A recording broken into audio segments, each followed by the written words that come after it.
So we had James Stevenson from Grada Recruitment. Essentially, he helps with recruiting engineers, construction, and architects. But we unpacked a lot of different things, in terms of identifying talent, how to train and develop people in your organization, also how to, what sort of characteristics you need to do well in just life and recruitment. So without further ado, we'll kick into it. Cool. All right. Well, let's kick into it. And just so people know what the hell they're going to listen to, because I don't actually know, but who are you and what do you do? Would be a good way to start. Yeah, thanks, Ryan. So James Stevenson, and I'm a director and founder of Grada Recruitment. So we're, a traditional recruitment agency in terms of the way we operate, but focus on construction, engineering, and architecture. So we founded about just coming up 6 years ago, and 14 employees now and ticking along. So it's kind of what I get up to. Watch out, geez, 14 employees. You might even be successful, depending on the standards. Doesn't feel like it. No. We've got a great team, but we had a work event on Friday, and it's just the bigger you get, a bit more admin around it. So, but it's good fun. It's great team, and really enjoyable. I was gonna, off here, we're talking about dogs. I was gonna ask you about them, but I'm actually interested about. I'll save you from that because he has a dog. If anyone's wondering, I was gonna ask you about a dog's demeanor in terms of an owner, and if there's a correlation between the two. I think there is, but before we can go on to that, but I was going to ask you about transitioning from, you can see every staff member, spend an hour with them every day or whatever, to getting a little bit over that 10, and then it gets a little bit more system orientated. Yeah, very much. We're in that niggly kind of size at the moment a little bit, actually, where we're just as you say at the start, it's very hands-on. You have a lot of face time with everyone, but then as you grow, less time for that, and you do need more processes and systems. But there is kind of in my opinion, a little area in the middle where maybe you don't quite have the budget for HR. We joke I'm the HR manager, so if anyone does anything, it's like take the HR. It's a great gag, but only because we haven't had anything serious happen so far. So we're kind of keen to sort of push through to that, just the next level where you can really have some a lot more emphasis on your processes and systems and things like that. Yeah, I was talking to a business consultant the other day, and I don't know if I listened correctly, but there was something about when you reach a certain size of company, it's harder to fire people, not in terms of explaining it, but from a legal standpoint. Over 10 or something?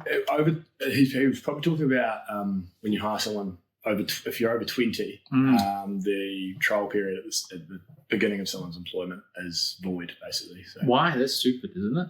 Oh, mate, how long have you got again? It was a Labour government that brought it in. And, I personally think it's very stupid. But, So people with over 20 don't have the 3-month period. Why is a company over 20? Is it because, the perception of, hey, we're helping small business, but you got to stick it to these corporates? Or why would that be any different from why do you get a trial period? I mean, I think it was, to be honest, I don't know. Yeah. I don't know. It's great for us. I mean, I think it's around the perception of what the trial period's used for.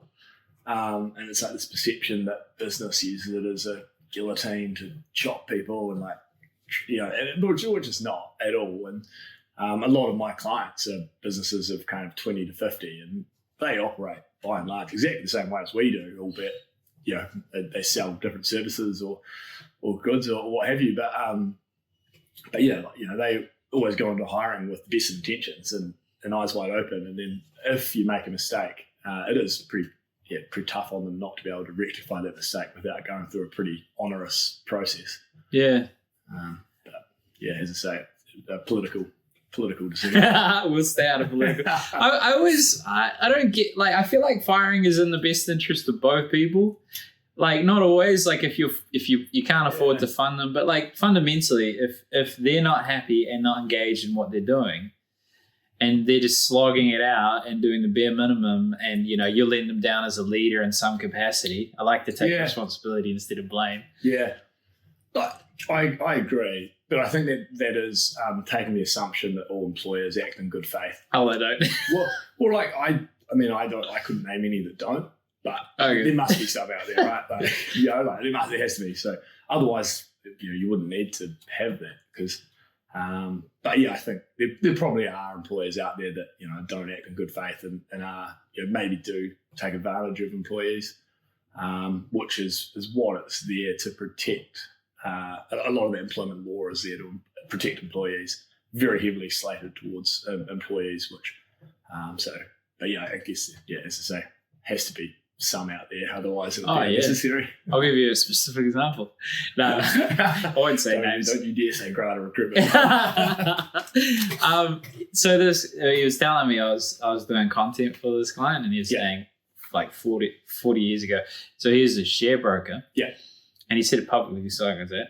And he was making good money in commissions, and then he made a particular big commission, and then they're like, "Oh, we're not going to pay that." And like, what do you mean you're not going to pay that? Oh, we're not going to pay that because it's not consistent. It's like, what do you mean? That's the agreement. Yeah. There's heaps of examples of that sort of thing. So, well, because there's a lot of businesses that are struggle, stress. Not many business owners actually make money. Yeah. And humans that I've met don't tend to cope well with stress and take it out on others instead of looking themselves in the mirror. Absolutely. Yeah. I think it's got a good point. I was like, business is quite stressful, and like all the risks sit with you, all the liability, like number of personal liabilities you have in your own name, and then everyone perceives you to be making heaps of money, and you're like, oh, by the time that everyone takes a slice, you're like, oh, it's kind of not quite as it appears at face value. So, there's two sides to every argument, isn't there? Well, even just a few weeks ago, so you don't know much about me or anything probably. So I got a personal loan out to start the business. Yeah. So 20 grand. And I procrastinated for 4 months and didn't sell them. So you did well to make it last that long. Yeah, I stretched out. And then I'd hired someone too. So I was like, fuck. Yeah. So I'd put all my money aside so they're covered for like 3 to 4 weeks, and I had like $200 as of like 2 weeks ago.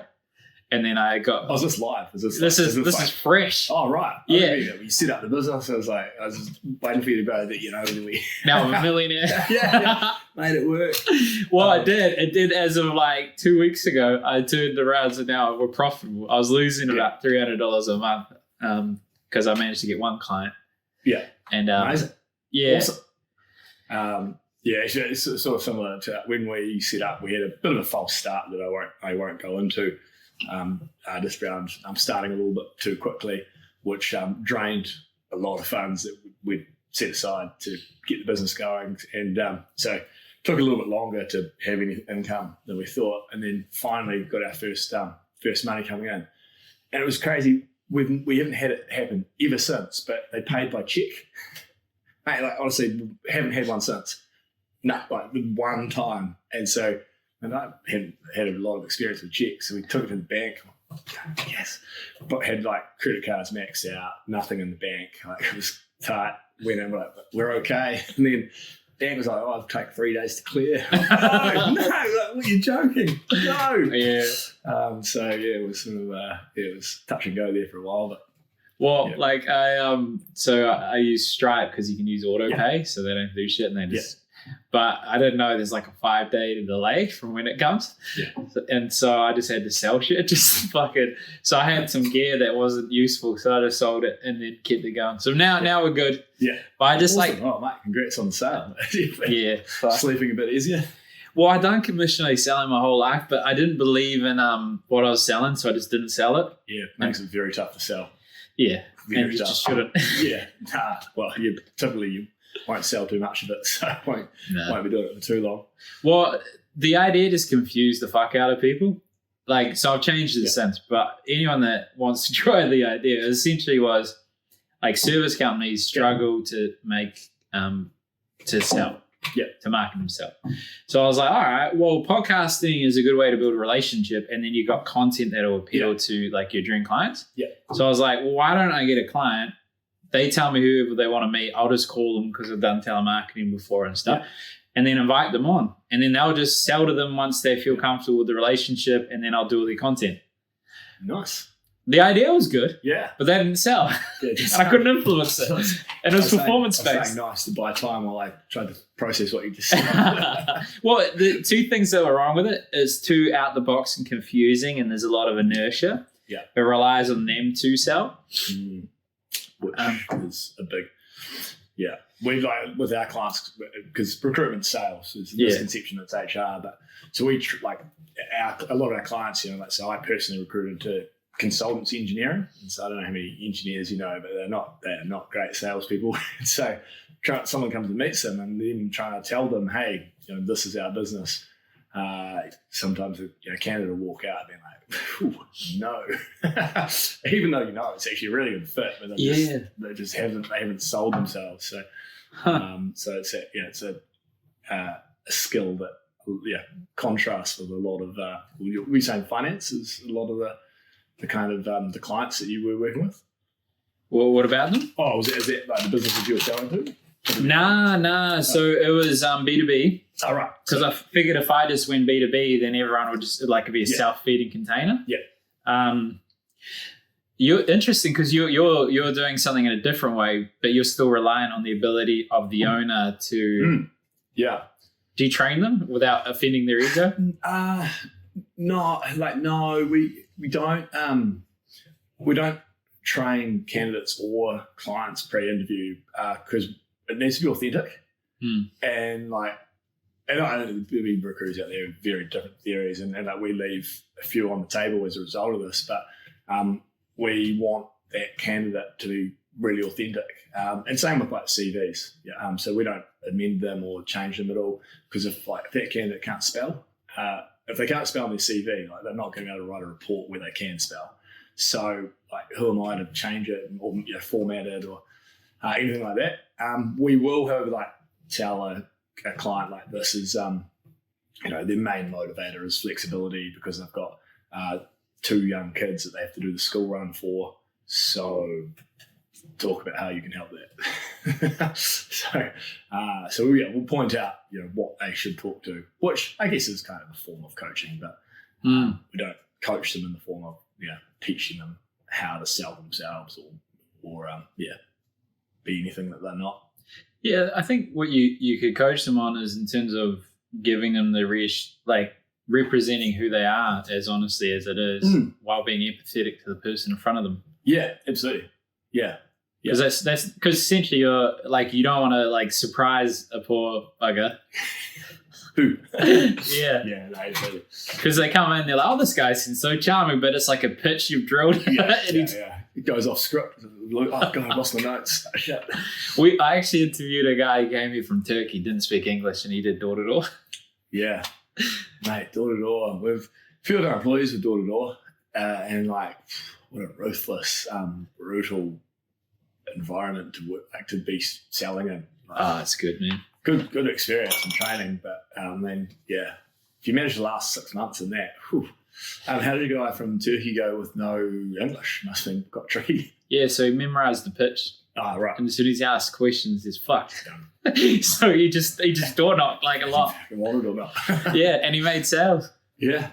So no excuse. I know of another. So I used to work for APCO. I don't know if you've ever heard of them. No. They had a class action lawsuit against them for treating contractors as employees. Oh yeah. But their training's remarkable. So they essentially represent all the major charities, all the major brands. So anytime you see someone on the street, there's a good chance it's them. Yeah. And there was this guy. They wanted to open in a new country in Italy, and this guy had Italian heritage, and they're like, oh yeah, he's probably might know some Italian. And they asked him, and he's like, yeah, easy. Do I ever? Absolutely. And then he got there and didn't know any, and it was in the middle of winter in Italy, and he managed to turn around and grow 23 offices. Wow. And but he also had an employee that was temporarily blind during one of their days because their contacts weren't working. And then they just stopped someone and just So stop someone in the street and sell to them without being able to see, and they just ask someone to film the thing for them. Crazy. Yeah, so no excuses. Yeah, well, exactly. That's, yeah. Jeepers. Have you take a few of those stories back to the office? Yeah, go on, inspire them. Back on the phones. Yeah. What's that like? How do you train someone to recruit? Like, what's your outbound? Like, do you just seek and you spam the shit out of it, or what? No. Oh, so we advertise a lot on Seek, but it's more of a marketing proposition for us. And what I mean by that is you might get the odd applicant, but for us, whenever we get a good role that we think would advertise well on Seek, we'll put it up. And the reason why is that if you're a structural engineer or an architect or anything we recruit in, and you go on Seek, even if the specific job that you might be looking for isn't there, if every second one's Grada, then you go, well, these guys are obviously the ones with the most work in that space. But so most of our where we get our candidates from is we do use all the job boards. Got our own database that's pretty comprehensive. There's just a lot of networking, reaching out directly to people, either phone or LinkedIn messages or email, texts. Shoulder tapping people basically. When client says, hey, this is what we're looking for, we'll be like, right, come up with a list of people that would be suitable and go through them, seeing if any of them are interested in hearing about it. Do you have like a fisherman in your industry? By that I mean intermediaries that know all your clients or prospects, or how do you mean? Sorry. So for finance, there's accountants, so they know how much money you have. They have rapport, so you build friends with them. They know 300 of your potential clients. And right. Is there a version of that in recruitment? Not really. No. No. I guess that's us.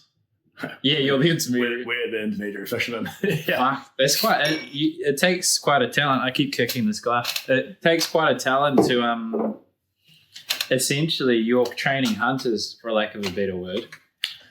Yeah. It's relationships too, but if they can't make calls. Yeah. You did right. This is the difference. It is if they can't make calls and they can't sell their clients, and they're in big trouble. But you mentioned it earlier that if you don't sell something you believe in or like, and but it's really important. And the other thing is that, I mean, with everything, but particularly someone's job, you can't sell something that someone doesn't want.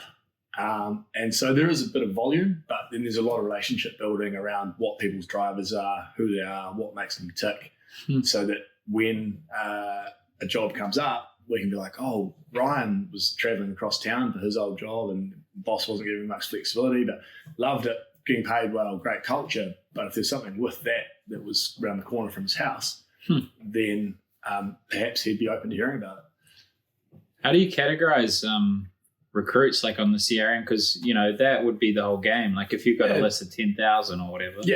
Yeah.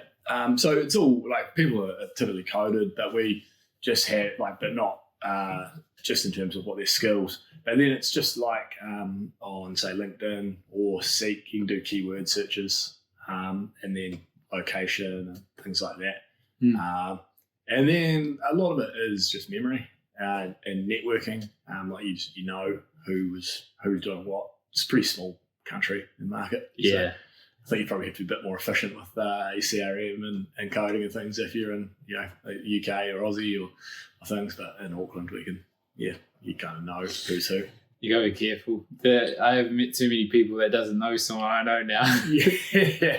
Or knows me making stupid things on TikTok. I wonder if there's a way to innovate the space, because I didn't plan to have a random brainstorm with you, but I'm wondering if, because essentially, so you got architects, engineers, and construction, and they want to learn and develop and potentially be better at the craft. If they don't, then you don't want to recruit them. So I'm wondering if you could have, and obviously this isn't a pitch because I don't do podcasting anymore. But I reckon there's something to be said about being the oracle of truth for those competencies. So, for example, let's say you want to get 100 new engineer clients. You might not want that many, and then you just have Engineers New Zealand or whatever, and you invite them on, and then you're the source of truth for all engineers in that competency. You're building relationships with people that could pay you money, and you're building a brand as well? Yeah, absolutely. I think that,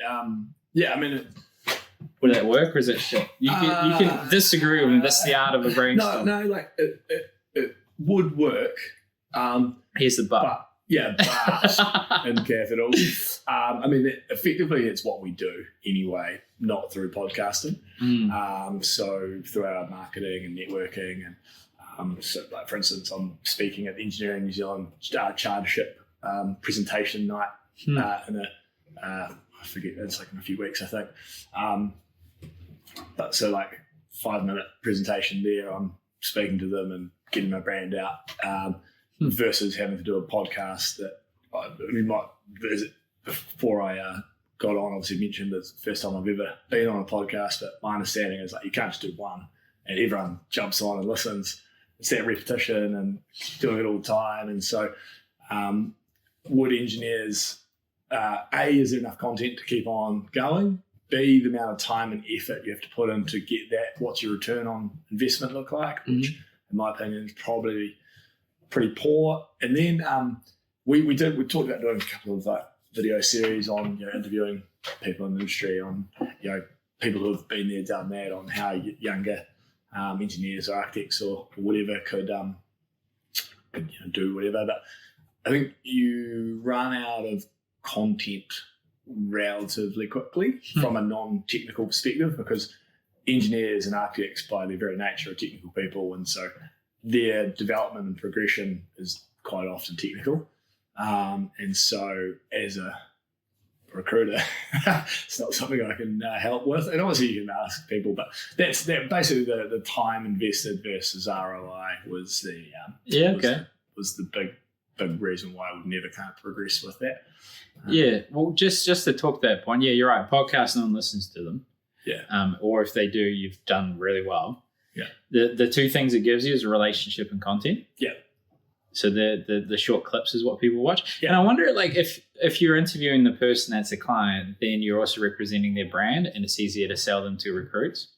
Yeah, absolutely. Is there a way to innovate as opposed to like my idea? Let's park it. How would we innovate your space? Because what's the biggest bottleneck at the moment? Actually getting people to fill the role, because there's no one that's immigrated. So there's been lots of attempts to innovate the space and disrupt it. But the real skill in recruitment is convincing someone to go and meet with the client. It's not so when it's really hard to find people, you put up all the ads you want, but that branding is more so when you get someone on the phone and they go, I've heard of Grada, what do you want? And you've got 30 seconds to try and convince them to give you another minute or two. And then that's the skill, is that it's convincing someone then to say, hey, well, there's this opportunity that I thought would really suit you, and this is why. And that obviously involves really knowing your client.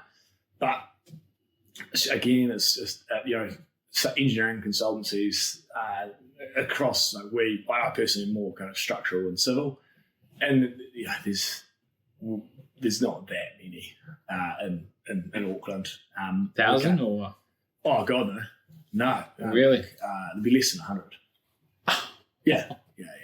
So you got to be best friends. Yes, sir. Sorry, sir. Only with a few. But yeah, so that's why we're not. We've got good relationships with clients. It's about finding more candidates, which is getting your name out there and your brand out there, so that they know who you are and they've heard of you and they trust you and they know you've got access to the good jobs. So back to the innovation piece, there definitely is, and there's constantly stuff going on the tech side, which is all about identifying, like LinkedIn, for instance. It's a platform set up solely for recruiters, effectively. And so there's heaps of ways that it's innovating. But like as an example, if you go back a few years, there was a job board set up called Udo, which was NZME. Okay. They spent a fortune on it, and they had that Kiwi musician Kings. He did a song for their launch, and their whole thing was multimedia platforms. So they would take people from the Herald site and whatever other platforms they have in the stable and radio, and push them all towards you, which was a competitor to seek.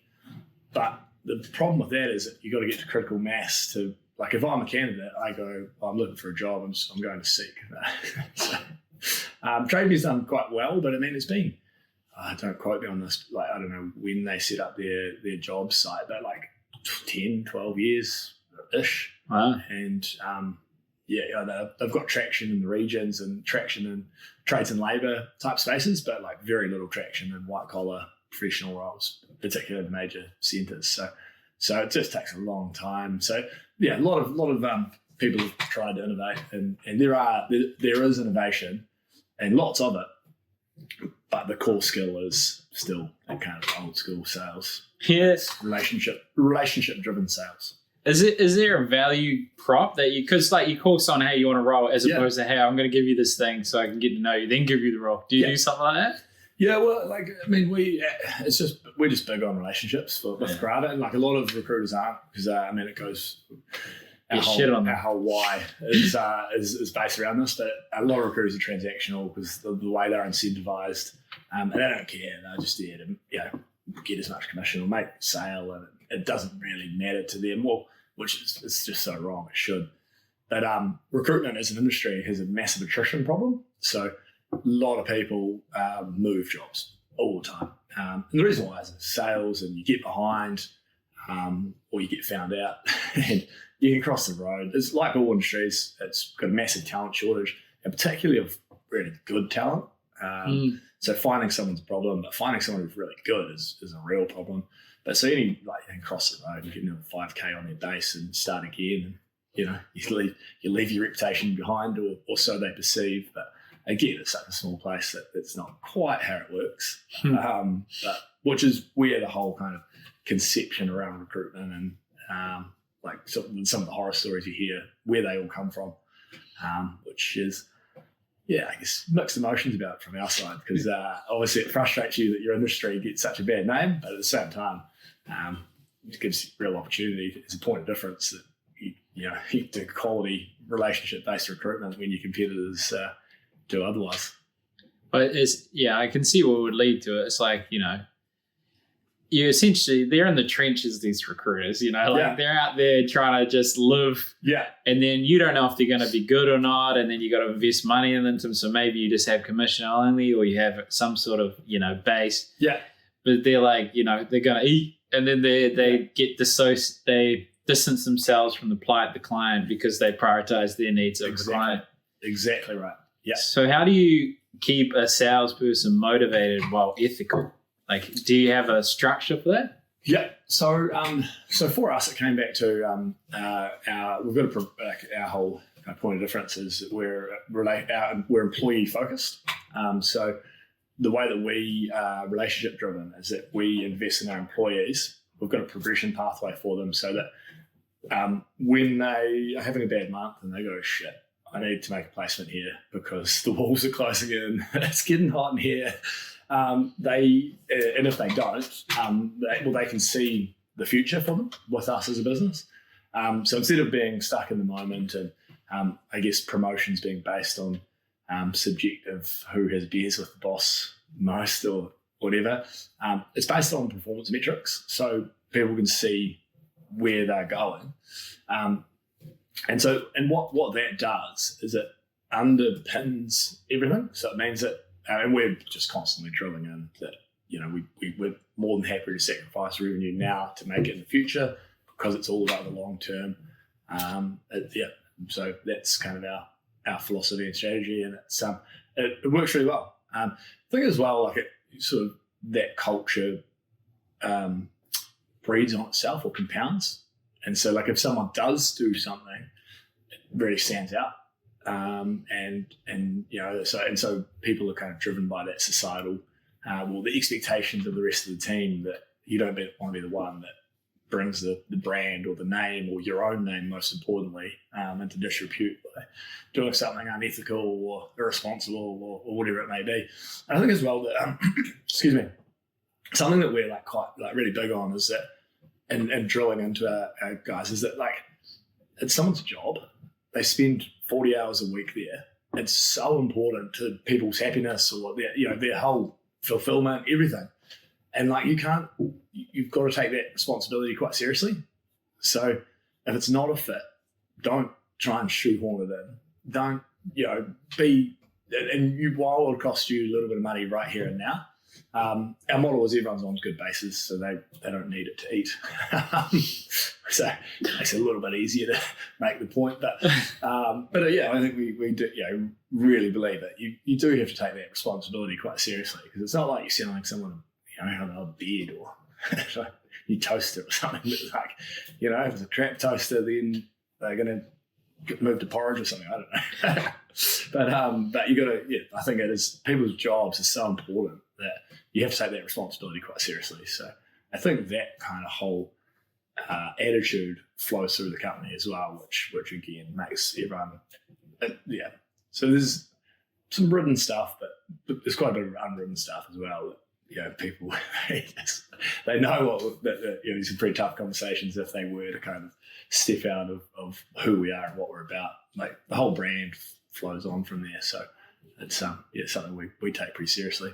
So on the hard conversation, so I'm a believer there's being nice and there's being kind, and they're not the same thing. Yeah. So of either entrepreneurs or just people maybe in a relationship they want to end, how do you have the tough conversations? Do you set yourself up? Do you shit yourself? Are you good at it? Like, how do you feel about it?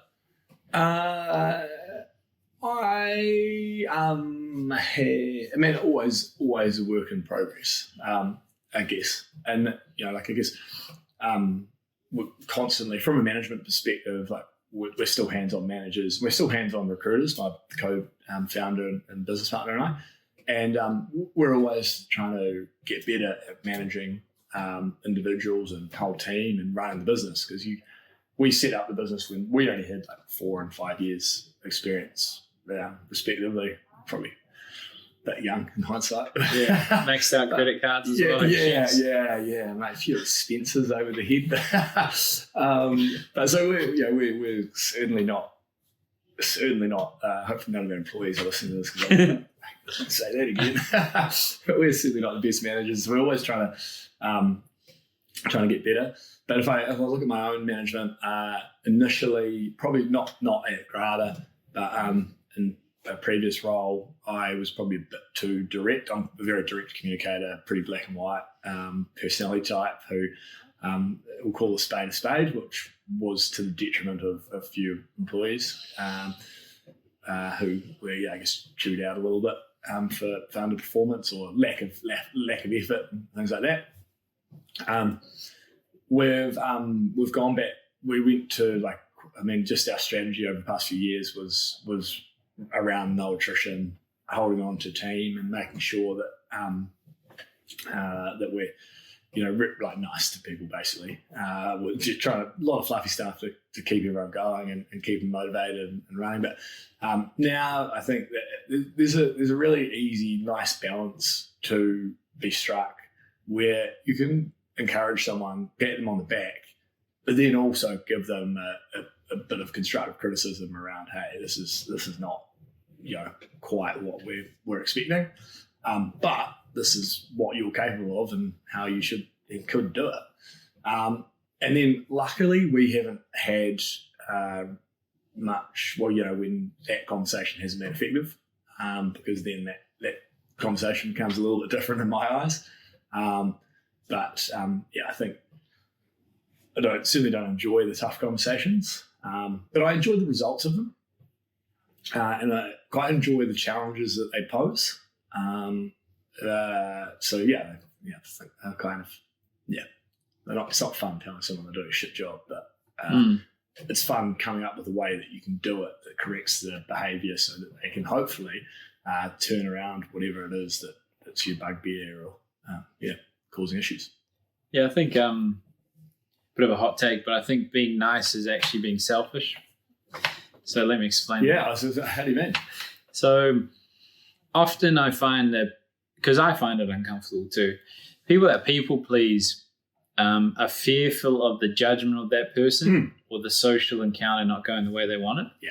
So they're being nice and saying, hey, I'm so caring. Yeah. But that person they're sort of dooming them to a consistent life of that inadequacy or that thing that's bringing them down. Yeah.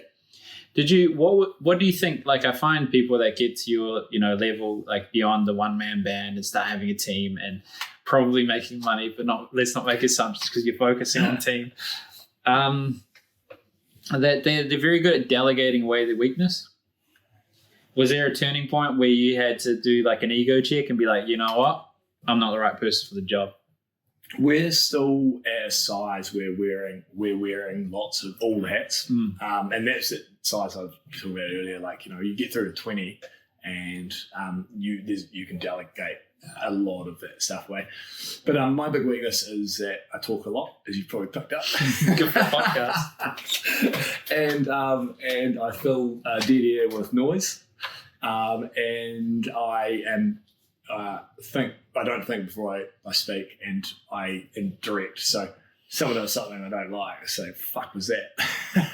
Well, I used to, but so it's been a big work on. But it's funny, you even I can't say too much, but some of the things you fill dead air with in business, you come to really regret. Yeah. And the funny thing is like your mistakes are really expensive, and so. You promise someone something. Well, you promise something to someone. Yeah. Like filling a bit of a void, and then you go, "Fuck." Yeah. Oh God, did I just say that? Yeah. So that's been big work on. No, I still talk a lot, but I'm a lot more conscious of taking the time and having a think about what I'm about to say, which is still a work in progress. Yeah. Wow. Yeah, it's an art. I always find it interesting with, like, I find people, the things that they get upset by the most are the things they find hard to accept in themselves. Okay. So for me, it's a real problem when someone starts saying, "Oh, poor me," and playing victim. I'm a very talented victim. I can make up all kinds of shit to find out, still ain't how it's everyone else's fault. And then when I see it, I get aggravated. Like, I'm like, "Fuck!" But obviously, they're someone in pain. Do you find like the directness, like when someone's indirect and beats around the bush, there's an elephant in the room that you don't address? Like, is there something that like really grinds your gears? Safe space, but everyone's listening. I'm not convinced there's any listeners. Yeah, as I say, podcasts aren't successful. So yeah. No, I think my probably biggest bugbear is excuses. And it's, I know, but we're a bit longer out of it now. But it wasn't that long ago that we were in their shoes, and so we did all that stuff. We made up the excuses around the volume of calls, and like we know all the tricks, and so they're the ones that annoy me, because it's like, well, if you actually put some effort into just picking up the phone and making some phone calls, rather than how you're making it look like you've made a shitload of phone calls but made none, then someone might actually say, "Yeah, I'm keen on your role." And so that one, like that's a big one for me, because it just really fucks me off. Fires you up. It's like you're putting so much time into not doing any work. You just did some work, and lack of effort, and then making excuses for that lack of effort is just, can't work with that. I have a bit of a poetic thing I say that is a lesson that I haven't learnt yet. The judgments you assign to others is the foe you have to lie with when there's no one there to save you from yourself. Yeah, right. So by that I mean, each time, let's say someone falls over, you're like, loser. As soon as you fall over, you're going to have that echo. So you're going to project what they think of that. Mm. So when you're judging this person and their excuses, in the moment that you make excuses, you start shaming yourself on it. Yeah. I like that. It actually has, as an attitude, it has sort of created a rod for our own back a little bit, and that we still hands-on recruit. Our desks are right in the middle of the office. We're calling candidates just like that. How many? What's your KPI as a leader? I've wiped the name off the KPI. I'm a lot more accurate than they are. You're a closer. I don't need to. Look at my results. Into the glory. But it does mean that you sort of like, there's times when you're working hard role, you're like, God damn it. But we do enjoy it. How many calls do you need to make to be a successful recruiter a day? Varies. It depends on experience. Okay. So there's all these different ratios on number of calls to number of CVs, the number of CVs you send the clients to interviews and interviews to placements, and that it just totally depends on your experience as a recruiter. Which like I can call one person, like Close them all. you can read pretty well whether that's going to be a goer or not. Whereas somebody just started out, it's just a sales funnel. They need to be putting in quite a few calls at the top end. But that's most of our employees enjoy chatting to people, so it's good because they as soon as they get over that fear of being told no or the fear of failure, and they get some good conversations, that's when they start learning and start being able to pull information out of conversation and start influencing and selling. And so. Yeah, it's a lot of fun. So with APCO, you start off. So my number one fear is talking to people. Yeah. So I did it for a living. Yeah. And I had $20, so I had to work out.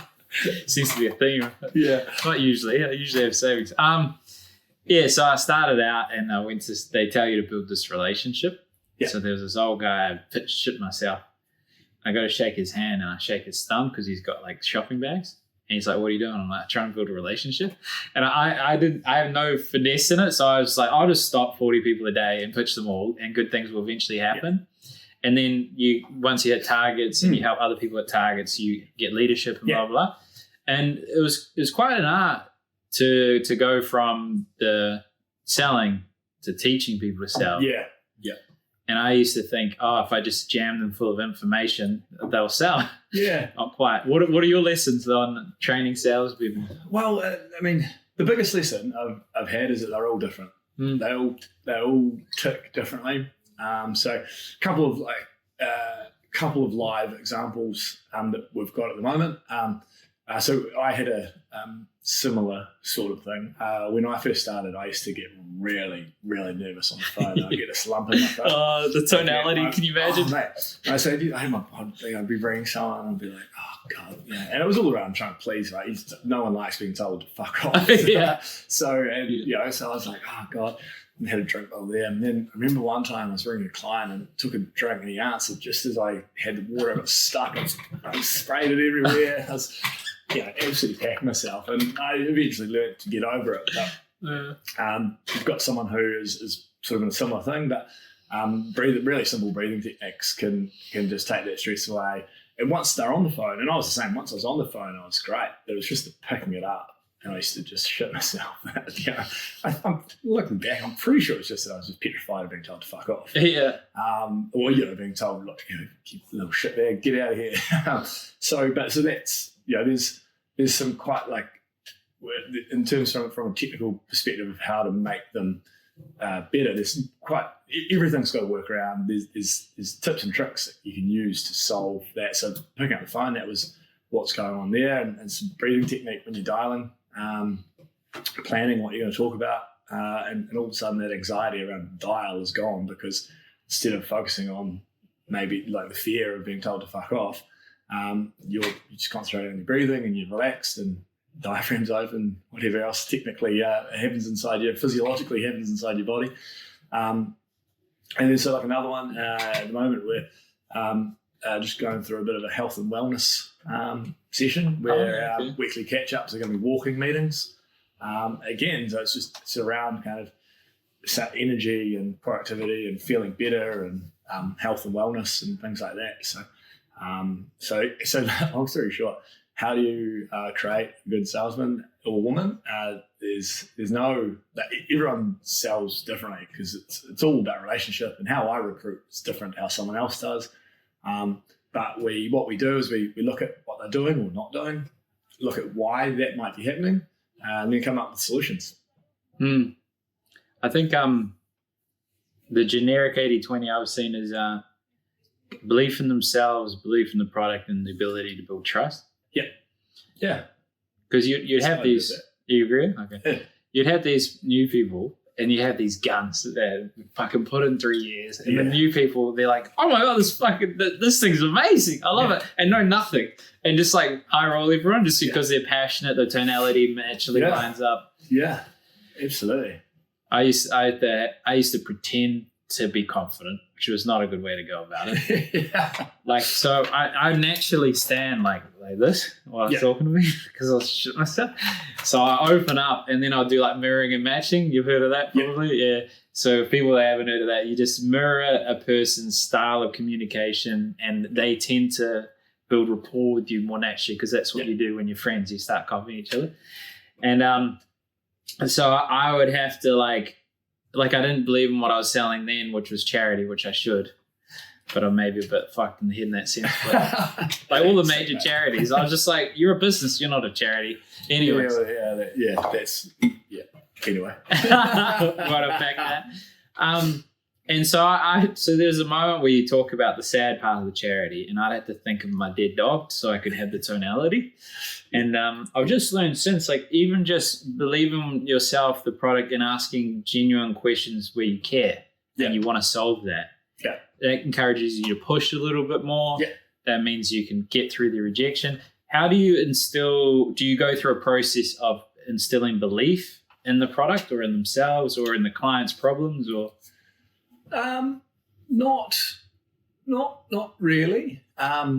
So, I mean, getting to know the client and going and visiting them and seeing them and hearing them, talk about, hey, we've got a real problem here. We really need this engineer or architect or whatever it might be is kind of the main one. And then, so, I mean, I guess it's a little bit different from selling a product or a good where, or I guess carry service. So, but in that you're representing business out there and you don't, I mean, it's very hard to represent a business that you hate. So don't typically do that. But equally, like, I've got a few clients that I really, really like as businesses, and they're pretty awesome. And a few that are run by mates now who, which is again, you can talk about that pretty passionately to people, but it's unfair to expect that someone new to the job can do that. So for us, it's about showing them, hey, this business is relying on you, that this is what they do. It's pretty cool stuff, but you don't go, oh, wow. But, they are relying on you, and that's how you kind of get that investment. But then, if you can't kind of get enough investment from there, then recruitment's probably not for you. Okay, interesting. Yeah, so we used to have an onboarding strategy. I'm curious if you want to share yours. I'm a strong believer it's a lot easier to keep a ship going in the direction it's going instead of trying to change it. Absolutely. So the things you can instill early on in a salesperson is their values. Yeah. So hard work. So you put them next to someone that does exactly everything that's representative of the company and the hard work, and then they get to the rest of them, but then they're going a little bit. Yeah.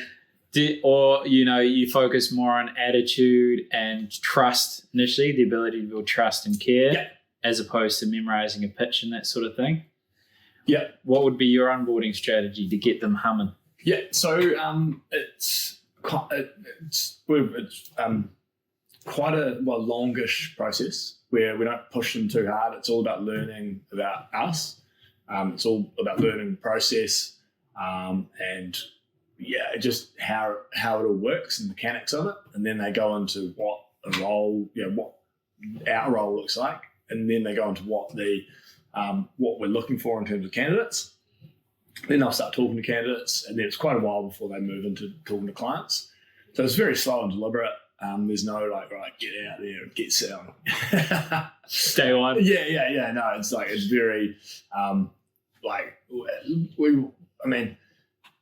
there's two sides to the argument. I mean, I think, get out there and get selling. It's a fail fast model that you win and you win quick, or you fail and fail fast. So, but ours is we're very deliberate in who we hire. So we are very confident that they've got the goods. And so we basically say, well, right, we're going to invest in getting you to a level where you're going to be a really good recruiter. That might take 6 months, it might take a year, but that's fine. So yeah. Devil's advocate, what would be the opposing Like, is there challenges with that approach? So you invest 6 months. And It costs money. Yeah. I mean, obviously, and like, if you fail, you can fail a lot slower. It could get to the end of the year and you go, oh, geez, it's not really working out. But if it's someone entry level role, it's salary's going to be 60, 65K. Hopefully they've brought a bit culturally. They won't have done absolutely nothing. So you can justify it both ways. And then, as I say, like, we hire on kind of attitude, personality, and then we're pretty good at putting the recruitment side of it to people who have the right attitude and personality to be successful at it, if that's what they want. So, touch wood, haven't had any failures. Wow, so it's a talent. But it's a touch wood, mate. It's good. We're only at 5 months. Ducking and diving, mate. We just didn't fire anyone, but they're not making money. So like you can't. Yeah, if you got it wrong, there is obviously. It wouldn't be great, but yeah. How long are they until they make money? Or not so much of them, but for the company, like the cost is. Yeah. Is it like 5 months? Then they're like, "Bomb." Because so the like our invoicing model is when someone starts. So we're typically permanent recruitment, so as opposed to contract. So when someone starts, we invoice the client, and then so payment terms vary, but you're going to kind of get paid within a month usually. But so most people are on a month notice. More senior might be kind of 2 to 3. So it can be kind of 4 months before you get paid. And that's if you make a placement on day one. I mean, that's probably extreme, but Jesus. Usually most placements will be probably, if I get you a job, you sign the contract right now, it's probably going to be 5 weeks until you start a new job, and then within a month, it's 2 months until you get paid. I think some LinkedIn data said that it's usually around 8 months from when a recruiter reaches out to a candidate to when they place them. And that's just that relationship stuff. Getting to know them, trust them. That's average. It's probably about right on the field. So long story short, it can take a while because it's around relationship and things like that. What we've seen is even people who are experienced coming from outside, doing that role at a competitor, usually they've got a restraint of trade. So even then, it takes kind of 6 months until they're probably generating revenue consistently. And not even on top, like just them making money and not more than what they cost. That's not profitable. Yeah. Fuck. I'm not good with these revenue. I'm new business. So when will they be profitable? Year 2? Nah. They'll once they start generating revenue, they'll be month on month. They'll be profitable reasonably quickly. Oh yeah. In terms of paying the 6 months, it depends on how they go. But that's why we like it. Do you have recurring revenue with clients once? Yeah. So not with that person. If we're doing contract, if you carrying contractors, you do. So contractors are like, if you're a contractor, you're contracting into a finance company, for instance. Yeah. You charge an hourly rate, we mark up. So we'll just keep on going while you're working there or under that contract. So you get high up front but no recurring. Yeah. Interesting. Yeah. So that's an art. So you need to believe in your process and your ability to train and develop. Yeah. Fuck. Yeah. It's every starting from zero every month. So always good fun. But I mean, but you know where everything's at. You can't worry about it. Because otherwise you wouldn't sleep a lot. Yeah, no. I mean, that is an art. I find, I don't think there's anything that's ever happened in my life that was worse than what I thought of it. Yeah. You know what I mean? Like, it's a bit harsh, but like, my grandma died. She can't die twice. You know what I mean? Like, it's sad. I cried. Yeah. But then if I keep upsetting myself over it, I'm upsetting myself. It's not the event. Yep. Yeah. There's a quote, Epictetus, man doesn't suffer by a crisis, but by his interpretation of it. Yep. I completely agree with that. A lot harder, I guess, when you're in the moment. Yeah, grandma, just grow up, mate. No, Come empathy. on, mate. So, here's a hanky, mate. Agreed. No point crying over spilt milk.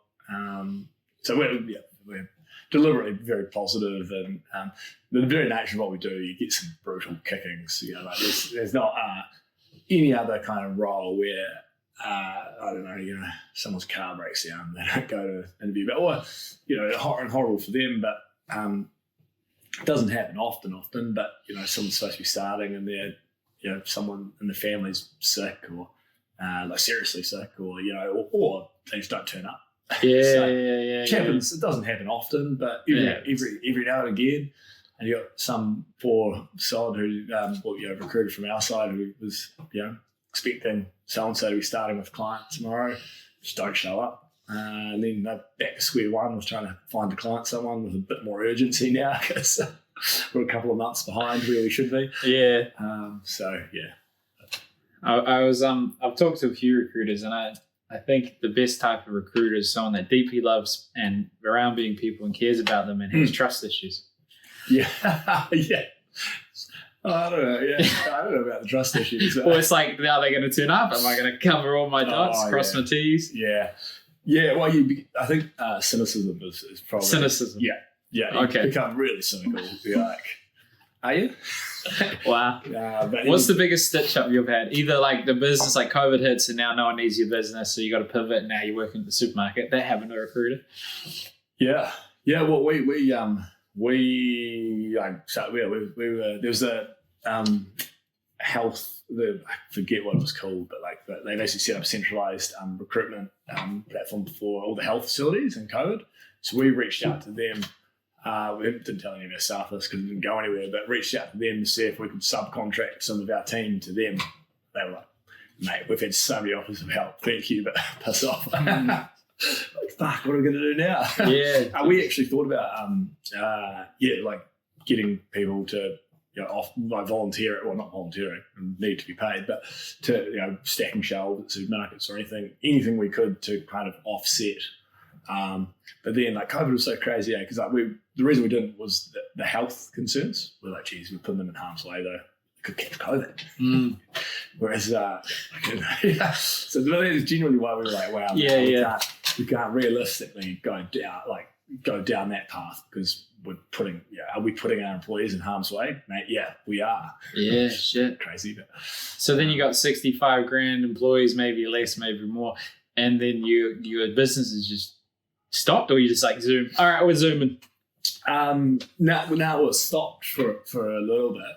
No one's hiring. Like, everyone thought the world was going to end.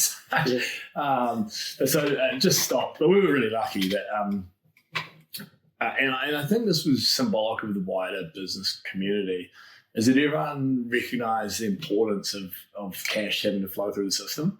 And so I haven't looked at the data, but I would say that our payment period there was the shortest it's been.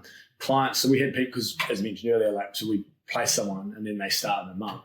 So we had people who were starting new jobs, and every single client honoured that.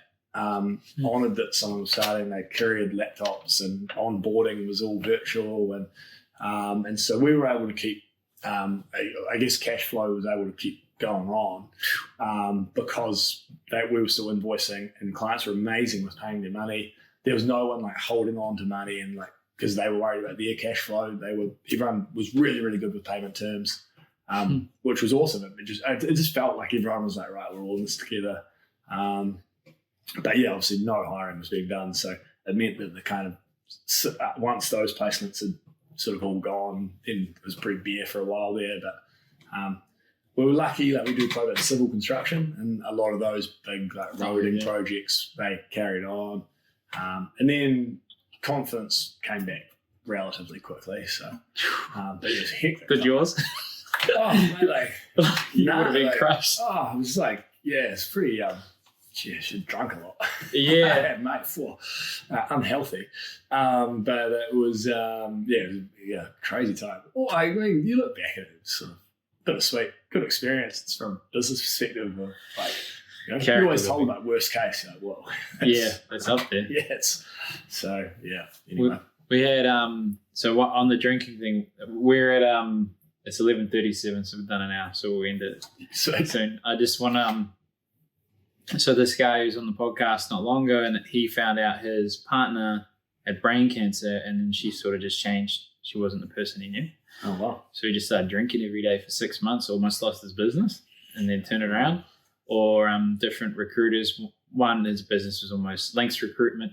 You probably know. Yeah, no, You don't we're good mates with Pete. Oh, yeah? Yeah. No, Pete. All right, cool. Well, yeah, he was fucked, and then he saved it somehow. And then I can't remember her name. It was 2 years since she's been on, but she was the one where she was like, okay, well, we'll just help supermarkets. And she was actually stacking shelves. She was filling the role. And she's like 20, 30 person recruitment agency. Yeah. You probably know, but I can't remember, but it doesn't matter. She's blonde. Oh, yeah. Doesn't narrow it down. Yeah. Nah. Yeah. She obviously wasn't too worried about that. But she was obviously a bit wiser about what them catching COVID was going to be like. Well, maybe she cared less. No, she went through the GFC. Yeah. And then the phones just stopped then. So she was like, okay, we're doing something. Yeah. And, obviously you appear to be more compassionate maybe in hindsight. Wow, probably just less experienced and less ruthless around like what potential outcomes are going to be. Probably just got lucky, to be fair.